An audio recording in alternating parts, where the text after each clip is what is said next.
I certainly do describe myself as an introvert. And what I found I need to do is really embrace discomfort. And so I've been challenging myself throughout my career anyway to do public speaking engagements. Sometimes I join some crazy exercise classes that make me feel uncomfortable. I'll do challenges at Corporate Challenge that make me feel uncomfortable. And I think over and over again, it just helps me break free of maybe my introverted tendencies and feel a little bit more balanced.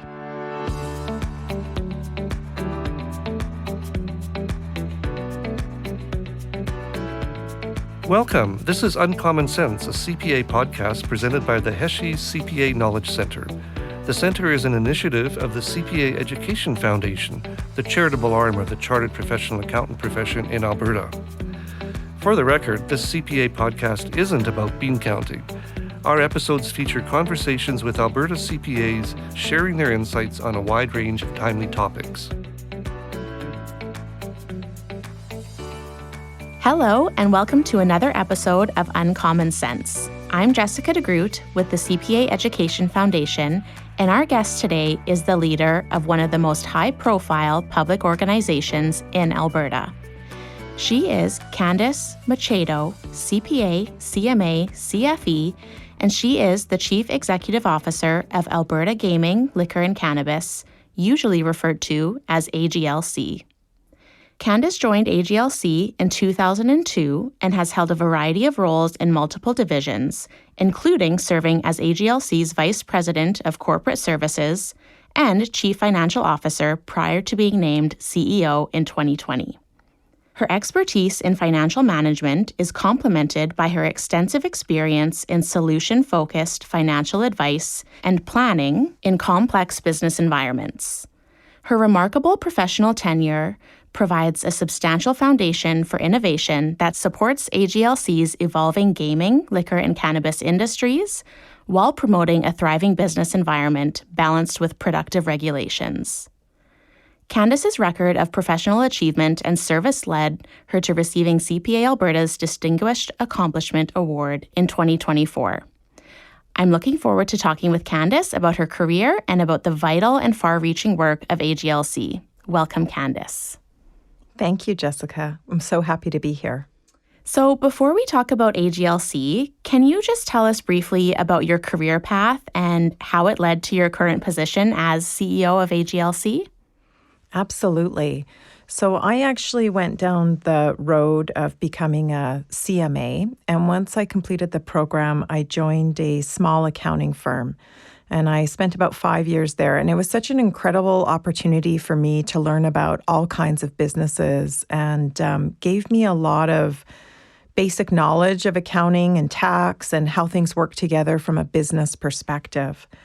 Then I had an opportunity to move into AGLC, and I started in the regulatory area and as an auditor, and kind of worked my way up into leadership and took on some interesting projects around transformation. Then I had an opportunity at AGLC to switch gears and move into the traditional finance accounting role. And again, took on different roles and grew my career, became the CFO, and then transitioned into the CEO role. And I think the CPA, CMA CPA designation was such a vital part of my career path in just offering me flexibility and thinking broadly about how businesses operate, the financial components, and how they help tell the story of the business. Yeah, that's great. What a great experience that you've been able to have over the years. When did you first know that you wanted to be a CPA?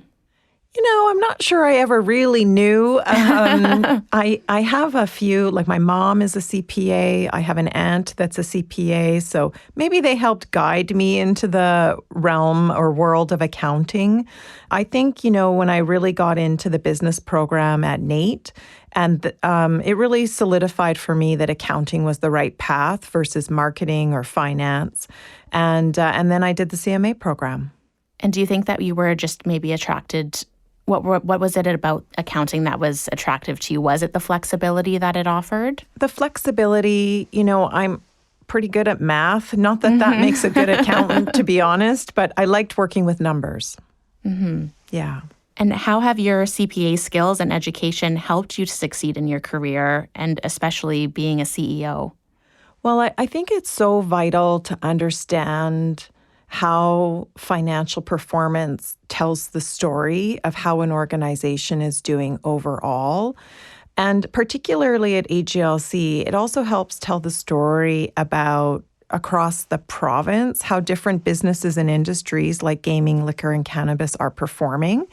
And it also focuses you on strategy and making sure that you're thinking very broadly about where the industries and the organization is going.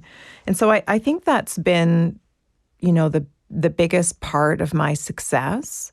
I think also accounting, you kind of learn to look very broadly at issues, but you also know when there's an issue, you need to dive in deep and figure out what it is. And I think that's really vital to success, is knowing when it's time to dive in deep, where there's risk, and trying to just figure out what the challenge might be.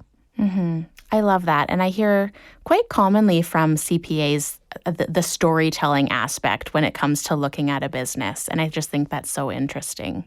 Yeah, it's so vital not just to look at the numbers, but to try to tell a story through the numbers. It's absolutely vital. And I'm sure with AGLC, you mentioned there's so much going on, but it would be the story would be so different, not even between like Edmonton and Calgary within Alberta, but, the urban centers versus the more rural areas. Yeah, absolutely. And then, the lines of business are all in different stages. Some are more mature than others. Cannabis is fairly new, and I think we'll probably talk about that a bit later. But so you need to understand that complexity as well in telling your story. Yeah. So you also hold a Certified Fraud Examiner, or CFE designation. Can you tell us why you earned that designation in addition to your CPA designation, and how has that specifically contributed to your career success? Yeah, I actually obtained the designation when I was working in regulatory at AGLC. I had an opportunity to do due diligence background investigations where you're looking for, you're following where the money is coming from for folks who want to be involved in particularly the gaming business. And so I needed to really understand fraud at a little bit higher level. And I needed to really hone in on how you interview people to get, the outcomes that are most appropriate. In that case, when you're looking at background investigations, you really need to understand how to interview people. And so that designation really honed in on those skills for me. And so I wouldn't say that in itself, it attributed to my success, like the CPA designation. But it certainly helps me focus. I think lifelong learning is so important. And when you have gaps in your skill set, looking at opportunities to fill them is just vital to anyone's career. Absolutely. I think the area of fraud and investigation is just so interesting. Yeah, it is. And it's a very different skill set that you need. Yeah.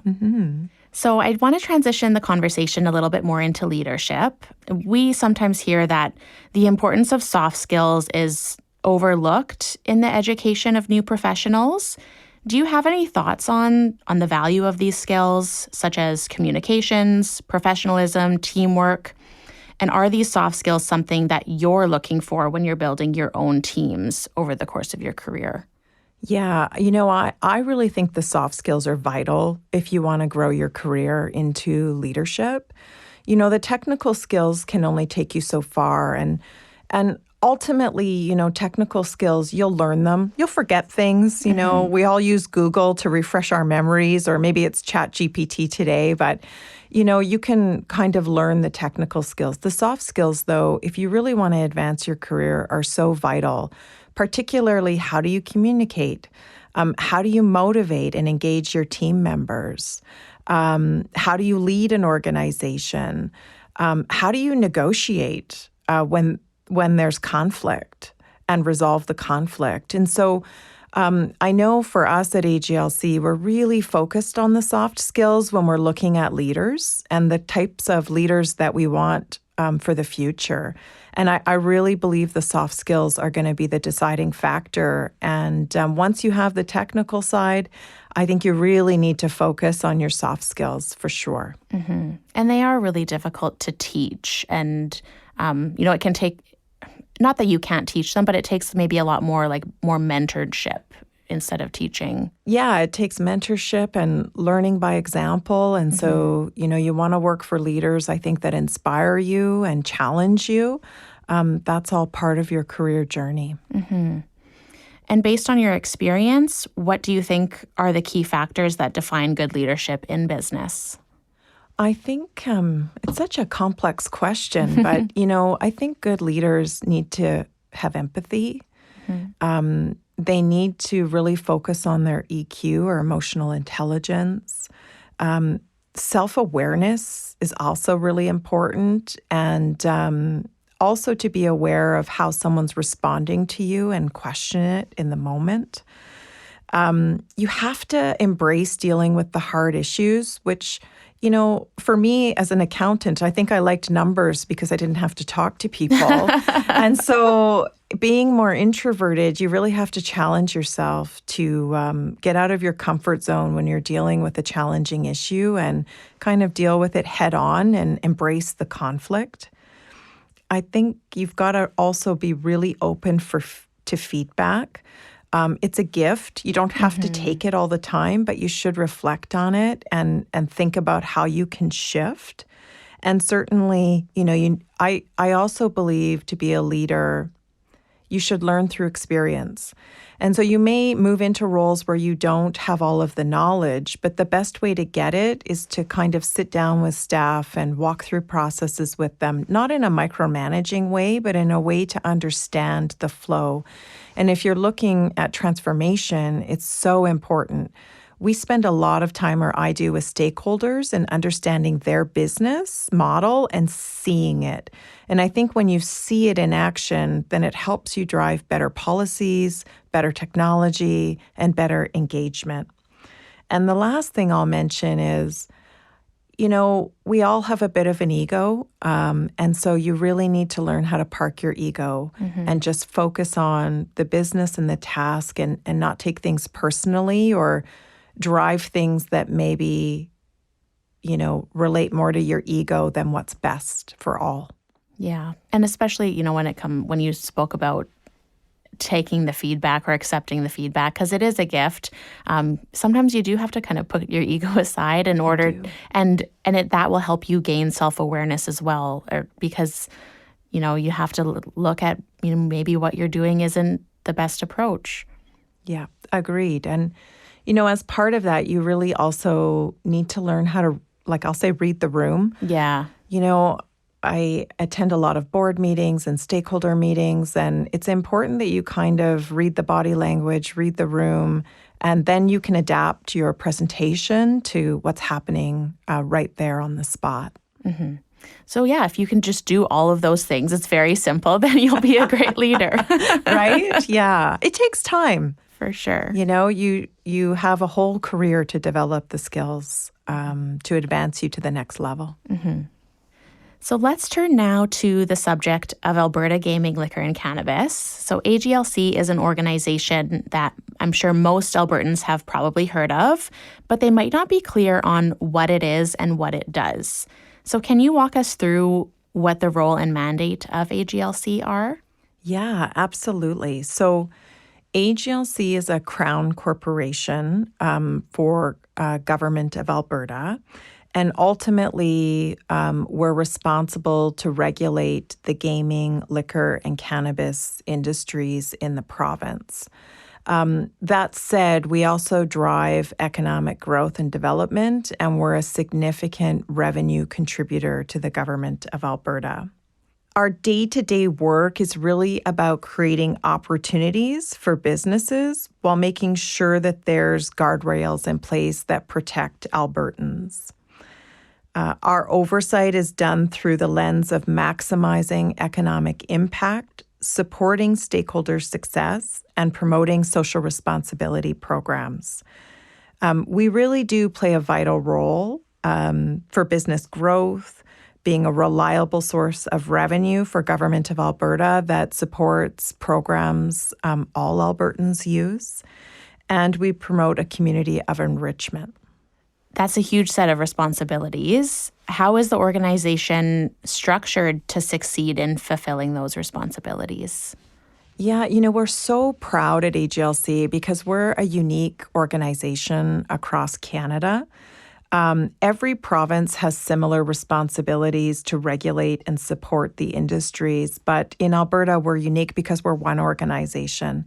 In some provinces, the work we do is spread over, I'll say, 3 to 5 organizations. So at AGLC, we are incredibly efficient and we're able to balance the regulatory environment with the economic growth.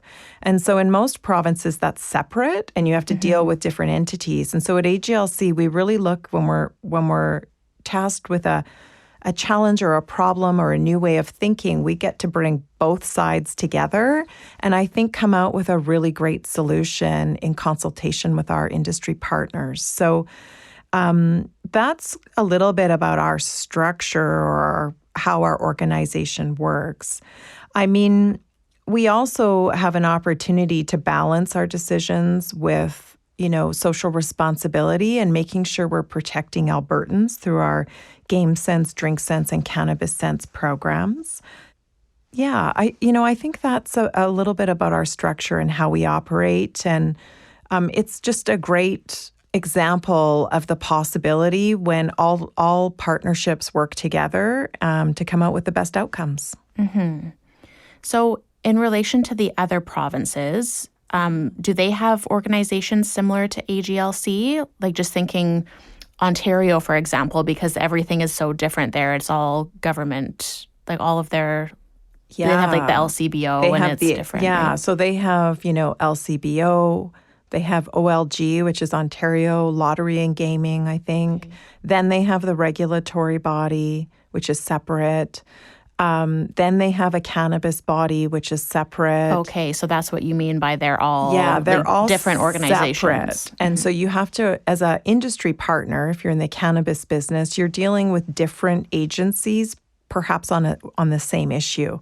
And so, we really pride ourselves at AGLC that we're easy to work with, and that, we can remove barriers or regulatory barriers anyway at a faster pace because we have great alignment in our organization. Well, that's great. Yeah. Do you work with any of the other provinces at all or share, like to make it a little bit more federally aligned? Well, we work with them on, where maybe the same issue or opportunity exists across Canada. And so we certainly seek to maybe not get alignment, but to collaborate on what the outcomes might be or share what we're doing in Alberta that might be different. Certainly, as you've said, liquor in particular is dealt with differently across Canada. Alberta is the most privatized. It's the only fully privatized liquor model. And so, we're 30 years ahead of perhaps where other jurisdictions are today. Oh, interesting. I didn't know that we were the only one that was fully privatized. That's interesting. Yeah. Saskatchewan, I believe, recently moved to a private retail model, but the wholesale and distribution is still a public model, whereas for us in Alberta, the entire process is privatized. Mm-hmm. So in recent years, it seems like the online gaming and gambling has grown substantially in Alberta. I know just thinking about the playoffs right now, like every single commercial you see some sort of sports gambling ad. What has the impact been with the growth of this online gaming and how has AGLC responded to that impact? Yeah, so there's no doubt we were inundated with ads when Ontario went to a open market for iGaming. And so certainly, there's a shift. People want to play online versus in land-based casinos. And so Government of Alberta has recently moved forward some iGaming legislation, and it looks like they're going to open up the market, which I think is great because there'll be also protections put in place for Albertans. AGLC actually operates Play Alberta, which in today's environment is the only legal online gambling site in Alberta. And we built it really to make sure that we were providing an option for Albertans to gamble legally and have some protections in place. And we're really proud of the site because honestly, where the money is played in Alberta, it stays in Alberta. And so when you're gambling on a illegal site right now, or when they're legalized, your money may be going offshore. And so when you're on Play Alberta, that money stays in Alberta and is invested in programs and services that we all rely on.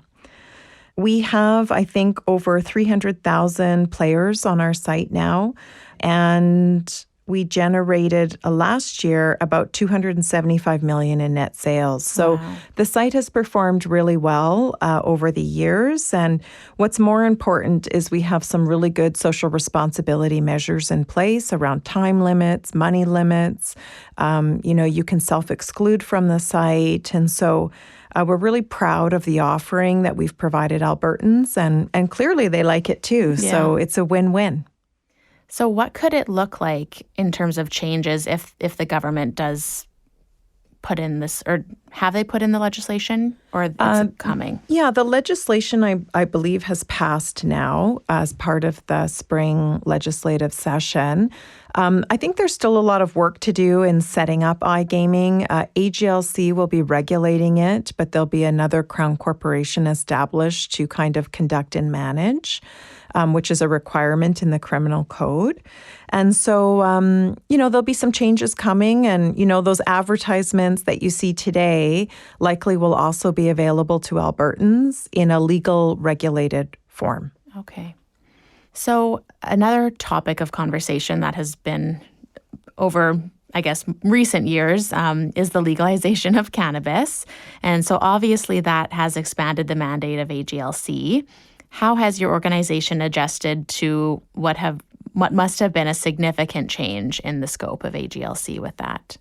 Yeah, 2017, 2018 was an absolute blur, I think, for us as an organization. It was such a heavy lift to build a regulatory environment around cannabis. That said, we were able to leverage the work we do on the liquor side. And so it's not that much different, just a new kind of offering, but a whole new industry to support. So we needed to wrap our heads around, first, it going from something that was illegal to legal. You don't necessarily have to agree with it, but it is legal now. And so we needed to make sure that we provided an offering that would resonate with Albertans. And I think we achieved that. We've really, I'll say, made an impact to the illegal market because we had so many stores in Alberta and variety of product. And so, again, there was lots of options for Albertans, and I think that drove them away from the illegal market. And it's better to use safe, regulated product than something that you're not sure what might be in that product. And so we're really proud of that. The industry isn't stable yet, and so we've got a lot of work to do in just removing, I'll say, legislative barriers, particularly federal legislative barriers, so that cannabis entrepreneurs can continue to grow and ultimately make money at being in the cannabis industry. And is that a fully privatized industry as well? The retail side is fully privatized. AGLC does actually do the wholesale and distribution directly. It was a choice made at legalization because there wasn't a lot of product. And so the liquor model runs on a consignment basis. And so AGLC doesn't really handle the product. We do purchase it, apply our markup before it sells to a retailer. But again, cannabis, we're fully in warehousing and distribution. And so that's something that we're looking at as we've matured. Is that really still the right place for us to be? Yeah, and there certainly are a lot of cannabis stores. It was amazing how they just seem to pop up all over the place. In every corner complex, there's like a liquor store, a cannabis store, a dentist. Yeah, right? It's true. I think there's over 700 cannabis stores in the province, which is what we estimated would be the right size for the Alberta market. Okay. So, but yeah, they're everywhere for sure. And how does that, do you know how many liquor stores there are approximately? I don't off the top of my head, actually. I'm sure way more. Yeah, I think it's at least 1,600 across the province. Yeah. Yeah. Because those are everywhere too. Yes. There's lots of availability in the province of Alberta. And I'll also say, there's lots of availability in stores, but also in product. So on the liquor side, we've got over 35,000 SKUs. So we're the most open from a trade perspective in Alberta. If you want to list a product in Alberta, you can. That's not happening across Canada. And for cannabis, I think we have over 3,100 SKUs. So again, we've got a lot of selection for Albertans to choose from. And again, we're the most open across the province, which is disappointing that hasn't been reciprocated. And so you may hear a lot in the news about trade, particularly around liquor, and that's why. It's really hard for Alberta manufacturers to get on the shelves in other provinces, and it's disappointing. Okay, so like a local craft beer company or something, it's hard for them to get their product elsewhere. Very hard, yeah. Oh, okay. But in Alberta, if you've got it, you can list it. Okay, interesting. So I understand that as CEO, you have led a great deal of work to modernize AGLC. Can you talk a little bit more about that work and why it was important to undertake? Yeah, we're certainly on a journey of transformation. And I think most organizations are. I mean, you can't stand still. So if you stand still, you may not be relevant anymore. And I think the CPA background helps you understand that a little bit. I mean, we've all seen the blockbuster case studies, and so you just can't stand still in time. And so we've undertaken some really significant transformational projects, including our technology is a big piece of our transformation. And along with that, you can't just put in shiny technology without really considering the way that you do business, your processes, and bring your staff along the journey. So we've kind of wrapped in that transformation. It involves a cultural transformation as well, and reconsidering how we work with our industry partners and become more efficient. We've been a pretty manual organization, not a lot of self-service functionality, not a lot of automation. And so we're really embracing that. And along with that, we're looking at opportunities to incorporate AI or more automation into the work that we're doing. And so we're really excited about it, although many of my team probably have some sleepless nights over it. It's really been a great journey so far. And I don't know if the journey will ever be done, but some of our projects along the way are coming to conclusion, and we're really excited about it. That's great. And like you mentioned earlier about lifelong learning, that's something that applies to an organization, and the only thing that's constant is change. So whether you're willing to adapt or forced to in some instances, it is necessary. Yeah, and it's hard. It's hard for people. When you've designed something and you think it's the best thing ever, it's really hard to think about it again in a different way. And so, for CPAs out there, whether you're in leadership or frontline, it's so important to just embrace that change. And, the way it was designed or the way it was done is all good. There's a reason for it. And that's nothing to be ashamed of. Things just need to change as the world evolves around us. So aside from, all of the changes that are going on and all the work that you're doing, what are some recent successes at AGLC that you're particularly proud of? Yeah, well, I'll say I'm really proud of the transformational work that we're doing, as I highlighted. But in addition to that, I'll share AGLC has generated stable revenue for Government of Alberta. We generate, I'll say, roughly $2.3 billion a year. And it's significant contributor to support, services that Albertans rely on every day. In addition to that, I want to highlight that over $400 million goes to charities annually. Wow. And so again, gaming proceeds in particular really support charitable programs that Albertans rely on every day. So, we've continued to stabilize or slightly grow revenue. The accountants will know $2.3 billion. When you round it up, it just continues to be $2.3 billion. But we've continued to grow year over year, and it's something that we're excited about, that we can really support Albertans in their everyday lives through government programs. In addition to that, we've reduced red tape. So Government of Alberta had a red tape reduction initiative, and we had a target of 33%. We took that on. Our board really took that on as something we needed to achieve. And we wanted to reduce barriers that just don't make sense or aren't relevant anymore. And we achieved 51% reduction in red tape. Wow. So it was a significant effort by Team AGLC, and we overachieved in that case. And it wasn't only good for AGLC. I mean, what it's really good for is our industry partners. They've saved millions of dollars because of the work that AGLC has done in just removing barriers, creating new opportunities. And it's been really good all the way around. And while we achieved the target, it's now ingrained in our culture at AGLC. And I think we have one that really focuses on innovation and customer centricity and the experience of Albertans and what they're looking for if they're going to participate in gaming, liquor, or cannabis.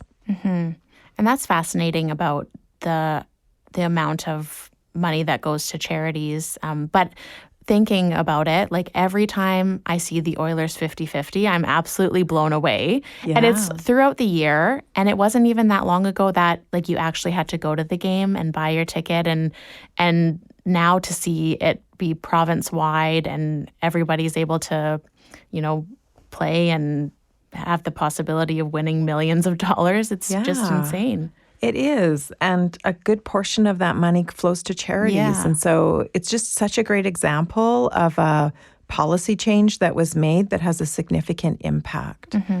I'll also highlight some of our successes around our social responsibility programs. So we take it really seriously that we need to protect Albertans. And so as part of that, we offer a lot of education on consuming liquor and cannabis or participating in gaming using moderation.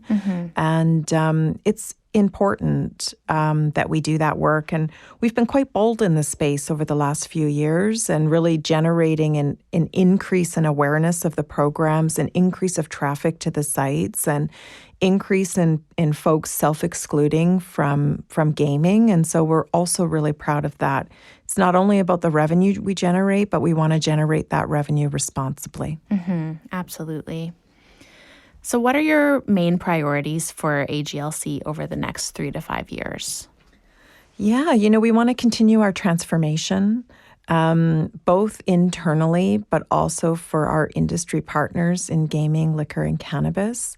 We're just embarking on finalizing our second strategic plan. We didn't have one for our organization, and so we did a first 5-year plan that's coming to an end. And so we're embarking on our second. And that's really going to be the theme is transformation, business growth. And when I say business growth, not necessarily for AGLC, but supporting, economic development in the province of Alberta and allowing the gaming, liquor, and cannabis industries to grow, where Albertans or where or how Albertans want to use those products. And so that's going to be our focal point. And I think it's about not standing still, as we talked about, and looking at ways that we can make impactful change.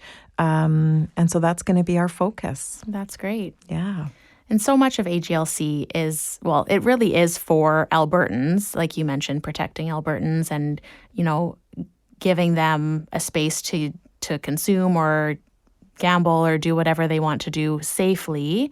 Yeah. What would be 2 or 3 things that you would like every Albertan to know about AGLC? Well, I definitely want, people to know that we're about choices Albertans can trust. And so we really focus on, providing choices in a responsible way that Albertans can know are safe products. We're a very modern regulator who focuses on business growth and allowing adult Albertans to be adults. And so those are some of the things that we really want to be known for. We generate significant revenue, both directly, which I talked about, but also indirectly. When the industries grow, so do the tax revenues for the government of Alberta. Jobs are created. They're buying Alberta products to produce their products, particularly for liquor. And so we want to make sure that we continue to grow and that revenue source is coming in. And we're evolving. We know we're not perfect, and we know we've got work to do, and that's what we're doing. That's great. So to wrap up our conversation, I just have one more question for you. I mentioned in my introduction that you have received the Distinguished Accomplishment Award from CPA Alberta in 2024. So congratulations on that, by the way. What did it mean to you to be recognized by your profession with that distinction? Yeah, thank you. I was really humbled to receive that award. I was humbled by the folks who nominated me, which I think were some of my board members, and even more humbled to receive that award in front of my peers. And so it's such a great thing when you receive an award, and I still am a bit speechless about it, if you can tell, but it's been a lot of hard work, and it was just an honor for that to be recognized in front of my peers. All right. Thank you for that, Kandice. And thank you so much for being our guest on Uncommon Sense. The work that you do to lead AGLC is vital to Alberta in so many ways. And it has been a real pleasure to hear you speak about that work, as well as your career as a CPA. So thank you again for taking the time to join us. Yeah, thank you so much for having me. It's been great. The Uncommon Sense podcast is presented by the CPA Education Foundation and funded by the Heshie CPA Knowledge Centre. The Knowledge Centre was created through a generous donation to the CPA Education Foundation by the late Brian Heshie. Brian was a distinguished Albertan, business leader, CPA, educator, and community builder. His generosity and commitment to education underpinned his good works across Alberta throughout his lifetime.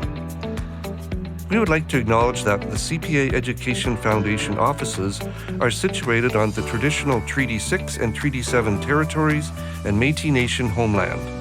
The Foundation acknowledges that we reside on traditional and ancestral territories of many Indigenous, First Nations, Métis, and Inuit peoples. Their histories and culture influence our community to this day. The CPA Education Foundation is committed to helping build a province where Indigenous people and their voices and experiences are heard, valued, respected, and celebrated. Technical and recording services for this podcast provided by Wolf Willow Studios in Edmonton. If you enjoyed this podcast, please be sure to like, subscribe, and tell your friends about us. If you have any comments on the podcast, write to us at cpaef@cpaalberta.ca. To learn more about the CPA Education Foundation and the Heshie CPA Knowledge Centre, visit cpaalberta.ca/foundation. Thanks for listening.